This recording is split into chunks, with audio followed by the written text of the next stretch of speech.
Hello friends, എല്ലാവർക്കും നമസ്കാരം. ഇന്ന് നമുക്ക് ഫ്രൈഡ് റൈസ് തയ്യാറാക്കാം. അപ്പോൾ ഒരുപാട് വെജിറ്റബിൾസ് ഒക്കെ ഇട്ടിട്ടാണ് ഞാൻ ഫ്രൈഡ് റൈസ് തയ്യാറാക്കിയേക്കുന്നത്. അപ്പോൾ നമുക്ക് ഇതെങ്ങനെയാണ് ഞാൻ റെഡിയാക്കിയേക്കുന്നത് നോക്കാം. അപ്പോൾ ആദ്യം നമുക്ക് റൈസ് ഒന്ന് ബോയിൽ ചെയ്തെടുക്കണം. നമുക്ക് ചെറിയ വൈറ്റ് റൈസ് കിട്ടുകയാണെങ്കിൽ അതാണ് ഏറ്റവും നല്ലത്, ഒരുപാട് വെന്ത് പോകാത്ത അരി. അപ്പോൾ അതാണ് ഞാനിവിടെ എടുത്തിരിക്കുന്ന അരി സുരുചി കൊലം എന്ന് പറഞ്ഞിട്ടുള്ള റൈസാണ്. നല്ല അരിയാണ്. അപ്പം നമുക്കിത് ഫ്രൈഡ് റൈസ് ഒക്കെ ഉണ്ടാക്കാൻ പറ്റിയ ഒരു അരിയാണ്. അപ്പോൾ ഞാനിത് ബോയിൽ ചെയ്തിട്ടാണ് എടുക്കുന്നത്. അപ്പോൾ ഇതുപോലെ വെള്ളത്തിലിട്ടിട്ട് വേവിച്ചിട്ട് ഇതൊന്ന് വാർത്തിട്ടതിന് ശേഷം ഒരു പാത്രത്തിലിട്ടിട്ട് നന്നായിട്ട് തണുക്കാൻ വെക്കണം. തണുത്തതിന് ശേഷം മാത്രമേ നമ്മൾ ഫ്രൈഡ് റൈസ് ഉണ്ടാക്കാൻ എടുക്കാവുള്ളൂ. ഇല്ലെങ്കിൽ നമ്മൾ ഫ്രൈഡ് റൈസ് തയ്യാറാക്കുമ്പോൾ ചോറൊക്കെ അങ്ങോട്ട് ഉടഞ്ഞു പോകും. ഇനി നമുക്ക് വേണ്ടത് വെജിറ്റബിൾസ് ആണ്. അപ്പോൾ ഞാൻ എൻ്റെ ചോപ്പറിൽ കട്ട് ചെയ്തെടുത്തതാണ്. അപ്പം നല്ല ഈസിയാണ്, പെട്ടെന്ന് തന്നെ നമുക്ക് കട്ട് ചെയ്തെടുക്കാൻ പറ്റും. അപ്പോൾ ഞാൻ 2 വലിയ സവാള എടുത്തിട്ടുണ്ട്, ക്യാരറ്റ് എടുത്തിട്ടുണ്ട്, പിന്നെ ക്യാബേജ്, പിന്നെ ഒരു പച്ചമുളകാണ് എടുത്തേക്കുന്നത്. അപ്പോൾ അത് എരിവ് നോക്കിയിട്ട് ഇട്ട് കൊടുക്കുക. പിന്നെ ഞാനിവിടെ എടുത്തിരിക്കുന്നത് കോളിഫ്ലവർ, പിന്നെ ക്യാപ്സിക്കം, 3 കളറുള്ള ക്യാപ്സിക്കം ഉണ്ടായിരുന്നു, അതുകൊണ്ട് ഞാൻ ഇട്ട് കൊടുത്തതാണ്. അപ്പോൾ ക്യാപ്സിക്കൊക്കെ ഉള്ളതുപോലെ ഇട്ട് കൊടുക്കുക. ഇനി നമുക്ക് വേണ്ടത് ഉള്ളിത്തണ്ടാണ്. ഉള്ളിത്തണ്ട് ഞാൻ എൻ്റെ ഗാർഡനിൽ നിന്ന് പറിച്ചെടുത്തതാണ്. വേസ്റ്റായിട്ട് വരുന്ന ഉള്ളിയൊക്കെ ഞാൻ ഗാർഡൻ്റെ അകത്ത് കൊണ്ടുപോയിടും. അപ്പോൾ അവിടെ കിടന്ന് മുളച്ച് വരുന്നതാണിത്. നമ്മൾ വീട്ടിൽ വെച്ച് പിടിപ്പിക്കുന്ന ഉള്ളിത്തണ്ടിന് നല്ലൊരു കളറും പിന്നെ ഒരുപാട് വലുപ്പവും ഇല്ല, പക്ഷെ നല്ല സ്മെല്ലുണ്ട്, നല്ല ടേസ്റ്റും ഉണ്ട്. പിന്നെ നമുക്കിതിലേക്ക് മഷ്റൂം ഉണ്ടെങ്കിൽ മഷ്റൂം എടുക്കാം, മല്ലിയില വേണം, ഇഞ്ചി വെളുത്തുള്ളി പേസ്റ്റ്. ഇനി ഇഞ്ചി വെളുത്തുള്ളി പേസ്റ്റ് ഇല്ലെങ്കിൽ അരിഞ്ഞിട്ട് ഇട്ട് കൊടുത്താലും മതി. ഇനി നമുക്കിതിലേക്ക് വേണ്ടത് സോയാ സോസും പിന്നെ ഒരു നാരങ്ങയുടെ നീരും വേണം. അപ്പം ടൊമാറ്റോ സോസ് ഇഷ്ടമുള്ളവർക്ക് അതും കൂടെ ആഡ് ചെയ്ത് കൊടുക്കാം. ഞാൻ ഈ ഫ്രൈഡ് റൈസിൽ അത് ആഡ് ചെയ്യുന്നില്ല. ഇനി നമുക്കിതിലേക്ക് മുട്ട വേണം. അപ്പം ഞാനിവിടെ 4 മുട്ടയാണ് എടുക്കുന്നത്. ഇനി നമുക്ക് ഫ്രൈഡ് റൈസ് തയ്യാറാക്കാം. അപ്പോൾ നമ്മളെല്ലാം റെഡിയാക്കി എടുത്ത് വെച്ചിട്ടുണ്ട്. ഈ പാത്രത്തിലേക്ക് ഒരു വലിയ ടേബിൾ സ്പൂൺ ഒലിവ് ഓയിലാണ് ഞാൻ ഒഴിച്ച് കൊടുത്തേക്കുന്നത്. ഇപ്പോൾ ഒലിവ് ഓയിൽ ഇല്ല എന്നുണ്ടെങ്കിൽ സൺഫ്ലവർ ഓയിൽ ഒഴിച്ച് കൊടുത്താലും മതി. സൺഫ്ലവർ ഓയിലാണ് നമ്മൾ സാധാരണ ഉണ്ടാക്കുന്നത്. അപ്പം ഇത് വെളിച്ചെണ്ണയിൽ നമ്മൾ ഫ്രൈഡ് റൈസ് റെഡിയാക്കിയാൽ വെളിച്ചെണ്ണയുടെ ഒരു ടേസ്റ്റ് മുന്നിട്ട് നിൽക്കും. അതുകൊണ്ട് വെളിച്ചെണ്ണ യൂസ് ചെയ്യേണ്ട. ഒന്നില്ലെങ്കിൽ ഒലിവ് ഓയിൽ, ഇല്ലെങ്കിൽ നല്ലെണ്ണ യൂസ് ചെയ്യാം, അതും അല്ലെങ്കിൽ സൺഫ്ലവർ ഓയിൽ. ഇനി നമുക്ക് ആദ്യം വേണ്ടത്, ഓയിൽ ഇപ്പോൾ ചൂടായി വന്നിട്ടുണ്ട്. ഇനി നമുക്കതിലേക്ക് മുട്ട പൊട്ടിച്ചൊഴിച്ചിട്ട് മുട്ടയൊന്ന് നന്നായിട്ട് ചിക്കി പൊരിച്ച് എടുത്ത് മാറ്റി വയ്ക്കുക. ആദ്യം നമ്മൾ അതാണ് ചെയ്യേണ്ടത്.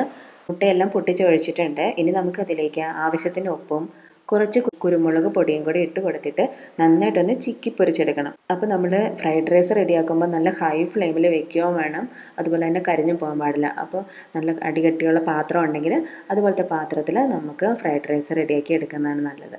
അപ്പോൾ ഇതാ ഞാൻ ഈ മുട്ടയെല്ലാം ഒന്ന് നന്നായിട്ട് കുക്ക് ചെയ്തെടുക്കുന്നുണ്ട്. ഇപ്പോൾ ഇതാ ഞാൻ മുട്ടയൊന്ന് നന്നായിട്ട് ഒന്ന് ചിക്കി പൊരിച്ചെടുത്തിട്ടുണ്ട്. ഇതൊരു പാത്രത്തിലോട്ട് നമുക്ക് എടുത്ത് വയ്ക്കാം. എന്നിട്ട് ഇത് ലാസ്റ്റാണ് നമ്മൾ ചോറിൻ്റെ കൂടെ ആഡ് ചെയ്യുന്നത്. ഇനി നമുക്ക് ഇതിലേക്ക് കുറച്ചും കൂടെ ഓയിൽ ഒഴിച്ച് കൊടുക്കണം. അപ്പോൾ ഞാൻ ഒലിവ് ഓയിൽ തന്നെയാണ് ഒഴിച്ചേക്കുന്നത്. അപ്പോൾ നമ്മൾ മുട്ട പൊരിക്കാൻ വേണ്ടി ആദ്യം 1 ടേബിൾ സ്പൂൺ ഒഴിച്ചായിരുന്നു, വീണ്ടും 1 ടേബിൾ സ്പൂണും കൂടി ഞാൻ ഒഴിച്ച് കൊടുക്കുന്നുണ്ട്. ഇനിയാണ് നമ്മൾ ഫ്രൈഡ് റൈസ് റെഡിയാക്കാൻ പോകുന്നത്. അപ്പോൾ നമുക്ക് ആദ്യം ഇതിലേക്ക് ഇഞ്ചി വെളുത്തുള്ളി പേസ്റ്റ് ഇട്ട് കൊടുക്കാം.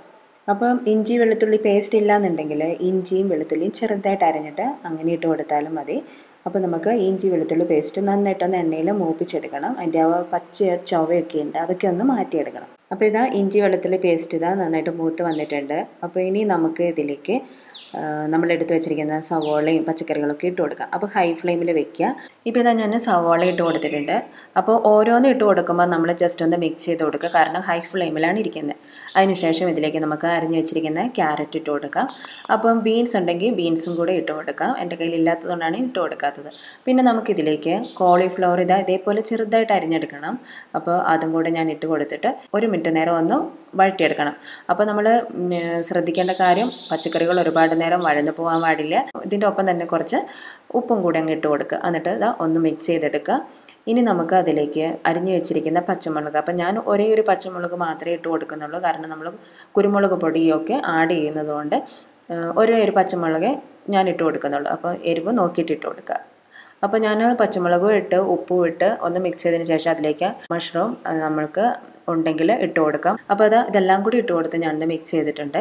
ഇനി നമുക്ക് അതിലേക്ക് നമ്മൾ അരിഞ്ഞു വെച്ചിരിക്കുന്ന ക്യാബേജും അതുപോലെ തന്നെ ക്യാപ്സിക്കവും ഇട്ട് കൊടുക്കാം. അതൊന്നും ഒരുപാട് വഴറ്റിയെടുക്കേണ്ട ആവശ്യമില്ല, ജസ്റ്റ് ഒന്ന് വാടിയാൽ മാത്രം മതി. അപ്പോൾ അതുകൊണ്ടാണ് ഞാനിതെല്ലാം അവസാനം ഇട്ട് കൊടുക്കുന്നത്.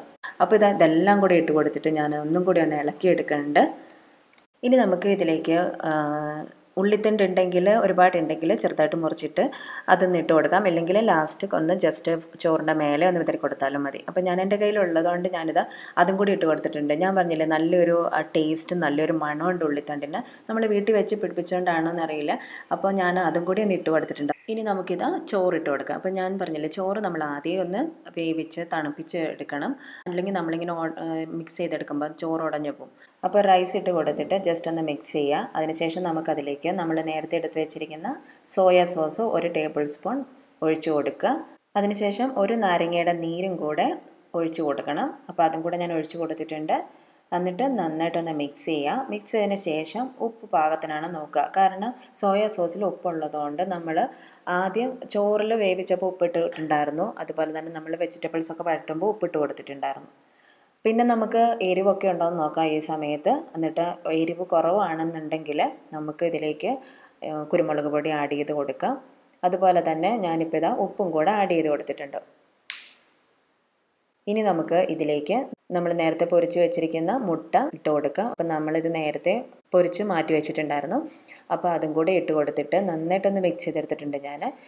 അപ്പോൾ നമ്മുടെ ഫ്രൈഡ് റൈസ് ഇതാ റെഡി ആയിട്ടുണ്ട്. ഇനി നമുക്ക് മേലേക്ക് കുറച്ച് ഉള്ളിത്തണ്ടും അതുപോലെ തന്നെ കുറച്ച് മല്ലിയിലയും കൂടി ഇട്ട് കൊടുക്കുക. എന്നിട്ട് ഇതാ 1 മിനിറ്റ് നേരം ഒന്ന് മൂടി വയ്ക്കുക. അപ്പോൾ ഏറ്റവും ലോ ഫ്ലെയിമിലാണ് ഇപ്പോൾ ഞാൻ വെച്ചേക്കുന്നത്. അപ്പോൾ 1 മിനിറ്റിന് ശേഷം നമുക്ക് സ്റ്റൗ ഓഫ് ചെയ്യാം. അപ്പോൾ നമ്മുടെ ഇത് നല്ല ടേസ്റ്റി ആയിട്ടുള്ള ഫ്രൈഡ് റൈസ് റെഡി ആയിട്ടുണ്ട്. അപ്പോൾ എല്ലാവരും ഇതേപോലെ ഒന്ന് ട്രൈ ചെയ്ത് നോക്കുക. പ്രത്യേകിച്ചും നമ്മളിതൊക്കെ ഉണ്ടാക്കുന്നത് നമുക്ക് കുട്ടികൾക്ക് കൊടുക്കാൻ വേണ്ടിയിട്ടല്ലേ. അപ്പോൾ കുട്ടികൾക്ക് കൊടുക്കുമ്പോൾ കുറച്ചധികം പച്ചക്കറിയൊക്കെ ഇട്ടിട്ട് ഉണ്ടാക്കി കൊടുത്താൽ നല്ല ഹെൽത്തി ആയിരിക്കും. അതുപോലെ തന്നെ അവർക്ക് നല്ല ഇഷ്ടം ഉണ്ടാവും. സോയാ സോസിൻ്റെ ടേസ്റ്റൊക്കെ കുട്ടികൾക്ക് ഇഷ്ടമാണ്.